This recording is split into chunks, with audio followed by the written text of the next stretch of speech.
Last week, it was widely reported that Supreme Court Justice Clarence Thomas's wife, Ginni, sent a flurry of, I'm just calling it unhinged texts to then White House Chief of Staff Mark Meadows, urging him to overturn the results of the 2020 presidential election. All this while her husband was ruling on cases directly related to his wife's pet causes, which makes Clarence Thomas look pretty corrupt. So how do you solve a problem like Ginni Thomas? You are just, I guess you have this podcast because you ask questions in a very interesting way. Hello and welcome to Hysteria. I'm Erin Ryan. I'm Alyssa Mastromonaco. Susan Collins announced Wednesday that she is a yes on Judge Jackson for the Supreme Court, literally the least she could do. So in commemoration of that, Alyssa, what drink do we send to somebody to congratulate them for doing the least? Okay, so Mai Tai would be my favorite celebratory drink, but she doesn't deserve that because it requires too much effort. So I say we send her a screwdriver with airplane orange juice. A screwdriver with airplane orange juice. I say a vodka soda because you can just Fine. fast. So fast. A vodka soda, a screwdriver, whatever for Susan Collins for doing the very least to confirm one of the most qualified and incredible nominees to the Supreme Court we have seen in my memory. So she easily could have not. So, we'll still give her, yay. Yay. Every single day I go down the street not lighting garbage cans on fire. Where's my Mai Tai? Let's get to some stuff that's happening domestically.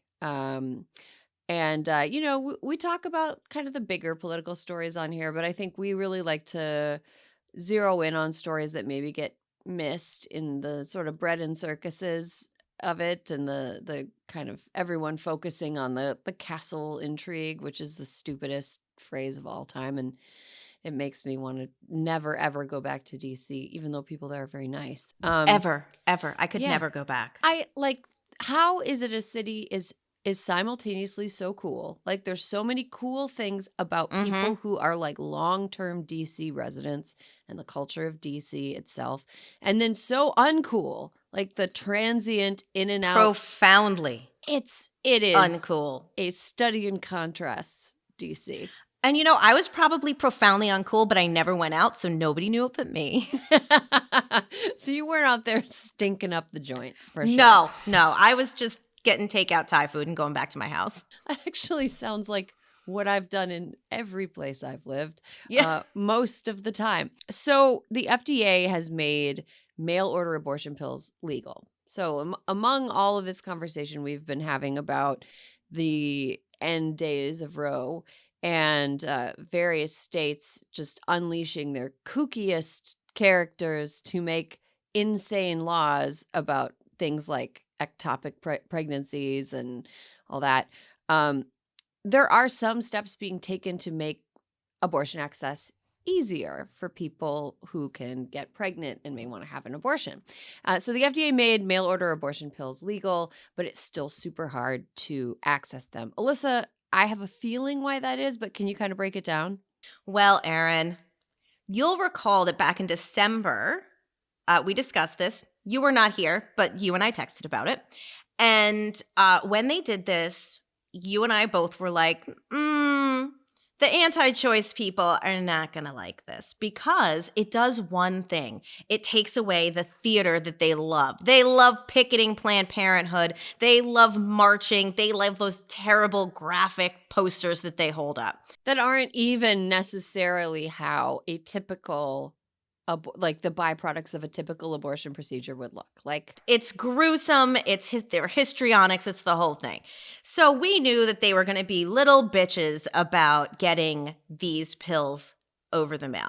So the way that it should work is that you should have a telemedicine appointment and the doctor can prescribe it and you can get the pills in the mail.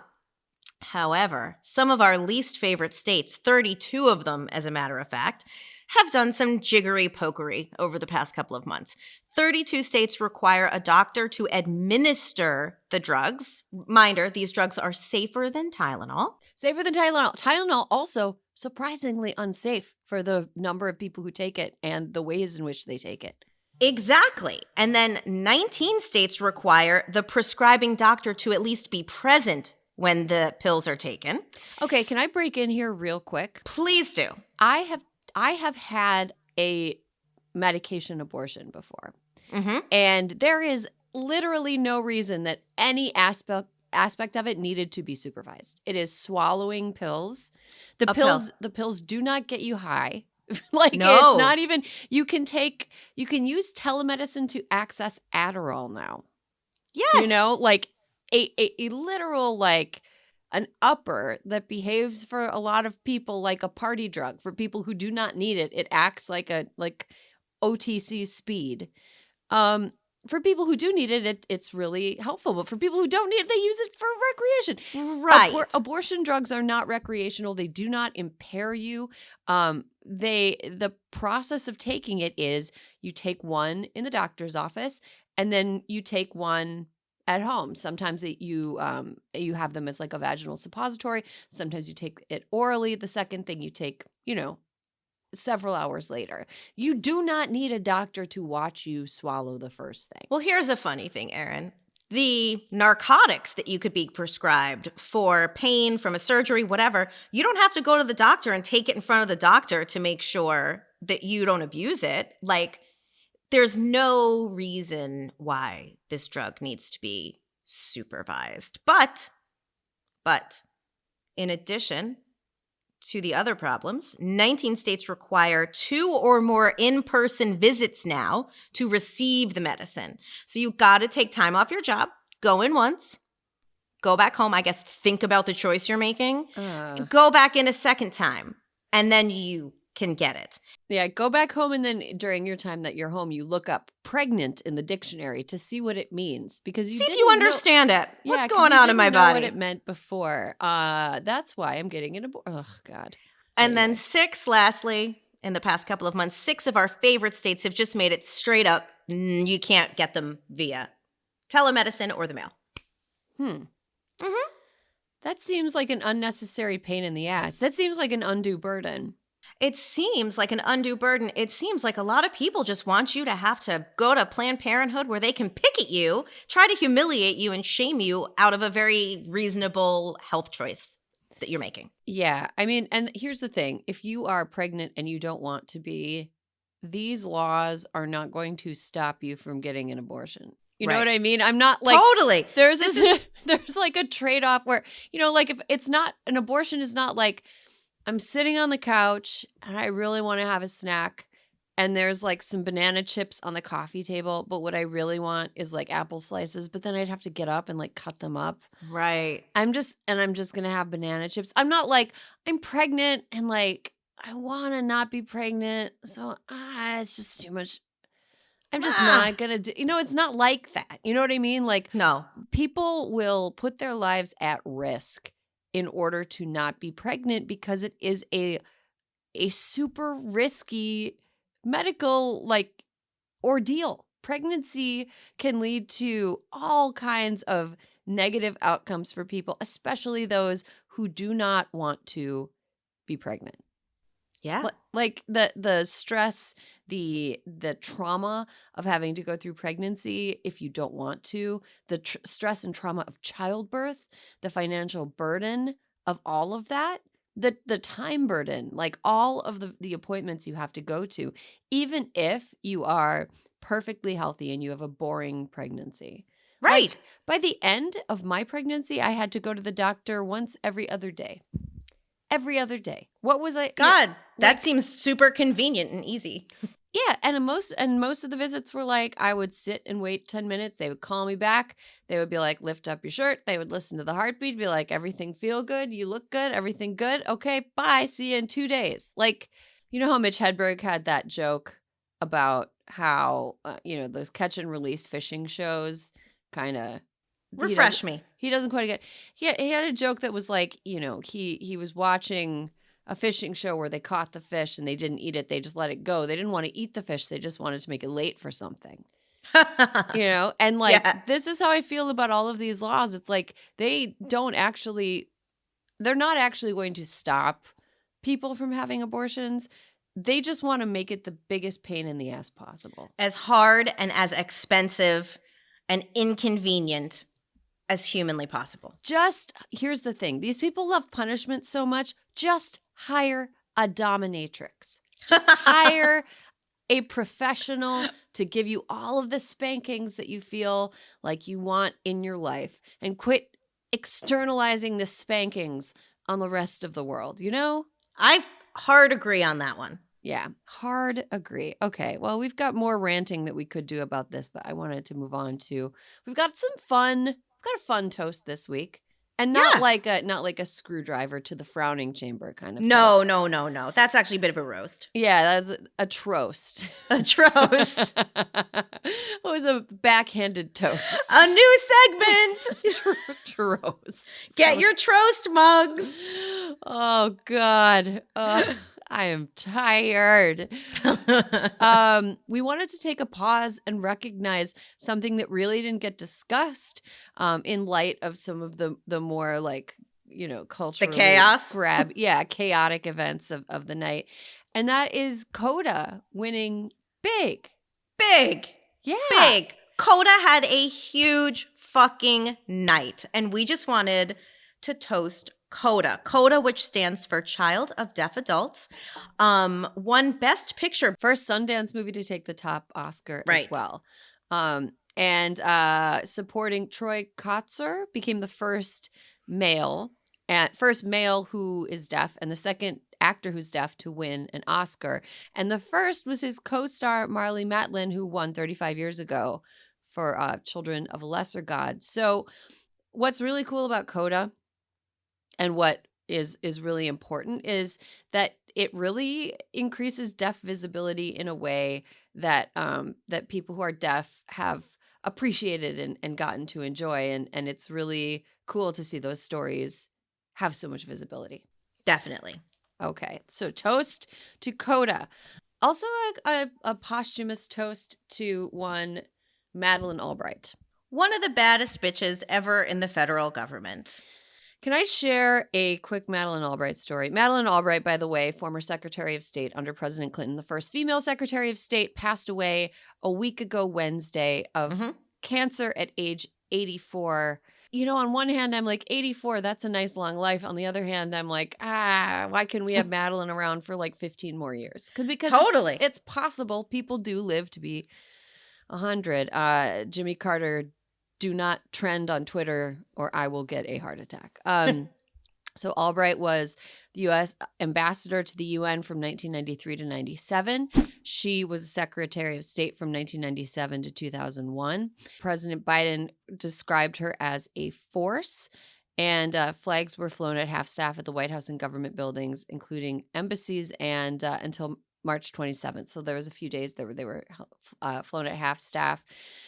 She was famously tough.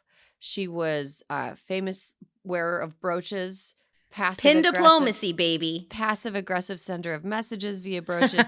You know, I was a kid when she kind of ascended to, I just thought as a kid, this is a very like visibility matters type situation. I thought it was so cool that we had a female Secretary of State. I thought she was so cool. And, you know, I now as an adult have a little bit more of a nuanced way of looking at her and her life and the decisions she's made. Nobody is 100% good. Nobody's 100% bad. But I really looked up to her as a kid. I picked Madeleine as my confirmation name. Whoa, no way! Yeah, well, because I didn't really want to be Catholic. Right. I just kind of so she was like secretly my saint, even though I had to be like, yeah, I'm Saint Madeleine or whatever. I really thought she was cool. And when I was like, it was 2013, maybe 2013. Yeah, I was on a train to DC and she got on in Philly and sat a couple rows ahead of me. And I tweeted about it and she tweeted back at me and I got to meet her. No way! Yeah, and I took pictures with her and stuff. And that was just like, it was one of those things where I was legitimately starstruck by her. And again, you know, everybody in public service has a complicated legacy. So I'm not going to pretend like she's just this completely black and white person. But, you know, she was somebody who I always looked up to and thought she was pretty cool. So yeah, and I mean, she was short, which is awesome for me. Wait, how short was she? She was pretty short, I think. Yeah, I guess in the picture she's just like a wee lady. I don't think she was like Barbara Mikulski short, but Right. like I think she was pretty short. And I got to meet her a couple times too, and I so famously fell asleep on her corduroy sofa once watching Footloose while John Kerry interviewed John Edwards to be vice president. That is a great story. There you go. That there is a you great go. story. So, a toast to Madeleine Albright, a real one. A real one. Today, we are so excited to welcome back a woman who can turn a blizzard into a pep rally. She is the chairwoman of the Senate Democratic Steering and Outreach Committee. She currently sits on the Senate Judiciary Committee and is one of our top 10 favorite Minnesotans. Amy Klobuchar, Senator, welcome. Well, thank you, Erin. It's great to be back again. Well, let's just get right to it because I know you have a busy day. So, the Senate Judiciary Committee just wrapped up hearings on Ketanji Brown Jackson's SCOTUS confirmation. In your view as a member of the committee, what were the high and low points of those hearings? Well, there were a lot of both. And I would say, obviously, get the bad over first. The low points were some of the over-the-top questioning. The high points, and by the way, not everyone did that, including not every Republican. And in fact, someone off the committee, a Republican off the committee, Susan Collins, just announced that she will be voting for Judge Jackson. So as I've always predicted, she will have bipartisan support. We don't know if she'll pick up other votes. And the reason she got that support, and the reason the public is with her more strongly than you've seen in decades for any nominee, is because of the grace under pressure, because of her incredible dignity in the face of adversity, and because of her experience and legal acumen. She will literally get to the court as having more judging experience than 4 people had when they got on the court that are currently on there, right? She will be in the top 2 of trial experience as a judge, Sonia Sotomayor being the other one. And her ability to, I would say, take complex subjects, which she's been known as a judge, and explain them in ways that people can relate without having a PhD or a legal degree is something sorely needed in the court right now. Not to mention her just sensible way of looking at the law and her ability to believe in the law and the Constitution and understand that it impacts real people, that every decision, there's someone else on the other end of that decision, whether it's someone who wants to have health care, or whether it's someone who wants to be able to make their own health decisions, or whether it's an immigrant, or whether it is someone that simply wants clean water and air. So overall, she was incredible, and I feel really good about that moment when America is going to see her walk into that courthouse with her head held high as the first Black woman on the U.S. Supreme Court. Yeah, it's really exciting. And my brother's a public defender, and he was so excited that there's an actual public defender who's going to be on the court. That's a good point, Erin, because think about, they all get in that room, and they discuss cases. They should. They've always done it that way. And for the first time in history, in the room where it happens, where they're actually making decisions, there'll be someone with a public defender background. Mm-hmm. That's so exciting. So this is less fun, less exciting, less celebratory. Last week, it was widely reported that Supreme Court Justice Clarence Thomas's wife, Ginni, sent a flurry of, I'm just calling it unhinged texts to then White House Chief of Staff Mark Meadows, urging him to overturn the results of the 2020 presidential election. All this while her husband was ruling on cases directly related to his wife's pet causes, which makes Clarence Thomas look pretty corrupt. So how do you solve a problem like Ginni Thomas? You are just, I guess you have this podcast because you ask questions in a very interesting way. So let's start with this. What happened is unbelievable. You have the wife of a sitting Supreme Court justice who is sending texts asking the chief of staff to then President Trump, asking a sitting president's chief of staff to overturn a legal election, basically supporting an insurrection when she knows the cases are going to come before her husband. So step back a second. If that happened with any other federal judge, they would be legally bound under the ethics rules to what we call recuse themselves, to not be involved in a case. Every other federal judge, not just state, federal judges, Why not the Supreme Court? Well, they have taken the position that these ethics rules don't apply to them. And that includes, by the way, taking honorarium, going on fancy trips, all kinds of things. So the first thing it cries out for is, of course, that he recuse himself going forward on election case. The second thing it calls out for is ethics rules, something I've been long advocating for. Chris Murphy has a bill that I am a sponsor of, and making sure that they have ethics rules too, because the ethics rules actually say if a family member is doing something that creates an appearance of impropriety where the judge can't be impartial, they have to recuse themselves from the case. By the way, Thomas himself recused himself from a case involving a school when his son went there. Can you believe it? He did that in 1995. Justice Breyer recused himself from a case because his wife was on the board of the entity that was before the court. This happens all the time.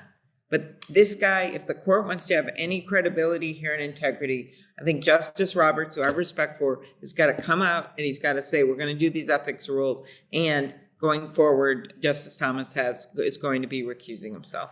Yeah, I'm hoping that in this era, post-scruples era, people are able to find some scruples when it comes to this. So, Senator, in the Senate, you're known as an increasingly rare adult who gets shit done. So let's talk about two bills you've introduced. The first addresses shipping backlogs. For a lot of people, their eyes glaze over when they hear the words like shipping and logistics. But this is a, dare I say, exciting bill to address these issues. So can you tell us a little bit about it? Sure. Well, you've all heard about the supply chain and problems, and many people have seen it. You go into a grocery store, you can't find stuff, or prices have gone up. There's a lot of remedies for that, including workforce. I personally think we need to make sure that people are getting degrees, and we help them go to school, but they get degrees where we have the openings. I also think we need to have immigration reform. But the other piece of this is an outrageous situation with foreign-run shipping alliances. These are, of course, the people that are owning these ships, immensely rich, and they, in the last year, increased their profits 7-fold. And all the while telling American farmers, American manufacturers, which of course affects our consumers, hey, we're going to jack up the price here. I guess you'll have to put it through to consumers for you to ship stuff. And guess what? We just don't have enough capacity for you. Then what we found out is they've been shipping things in from China and other places, and they're so eager to send their ships back that they go back shipping air. Instead of putting our stuff, our American-made goods on the ships, they've been shipping back a bunch of empty containers. So I joined forces with Senator Thune, Republican of South Dakota, my neighbor when it comes to Minnesota. And right in the middle of the Midwest, we see this in a big way. We reach out to other senators. The House members also really strong on this. They went first, and they got the bill passed through in the House. And now we're passing ours in the Senate. I hope by the time this podcast airs, the bill will have passed in the next few hours. And we're very excited about it because it's going to give the Federal Maritime Commission the ability to enforce these rules and give them some more backbone when it comes to enforcing the rules against the shipping alliances. That's great. It also seems like environmentally also just a huge waste to completely. Ship, like that's ships really full of good air. thought. Because you've got these empty containers just going back and forth. They're also with our ports, of which we put, with thanks to President Biden, incredible amount of funding with the bipartisan infrastructure bill, and all my colleagues that support it, including myself. We're going to be building back up the ports again and putting some resources into them. But right now, as you know, it's precious resources to dock at one of these ports and unload your stuff. And so here you are wasting those moments by not loading goods in and just putting in crates of nothing.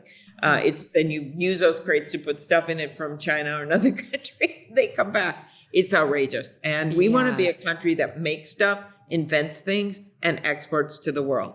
And to do that, yes, you've got to have people who have the great ideas and are allowed, no matter where they come from, no matter where they grew up, allowed to go to school and get jobs and do that. And you also need to have an infrastructure system, transportation system that works. And weirdly, because I don't think it's the first thing anyone thinks of, that also involves people who own these ships, and they're all foreign owned pretty much, 99%, aren't ripping us off.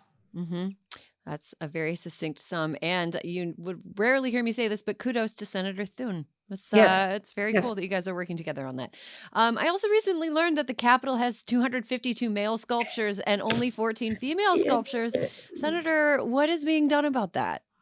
Yes, Erin. Well, a lot has been done. As you know, a number of sculptures have come down of people with Confederate ties and the like. But to me, that it doesn't end there, right? What it should be about is adding new faces and new people and making sure we remember our heritage, whether it is the Rosa Parks statue. We want to also add one of Harriet Tubman. There's a bill that I'm supportive of, Thurgood Marshall, many things we can do there. But the other piece of it is women. Think of it, 200 sculptures and only 14 women. You walk around here, little girls walk around here that are actually believe they can be president one day, and then all they see is a bunch of old guys, okay? I don't mean in the Senate.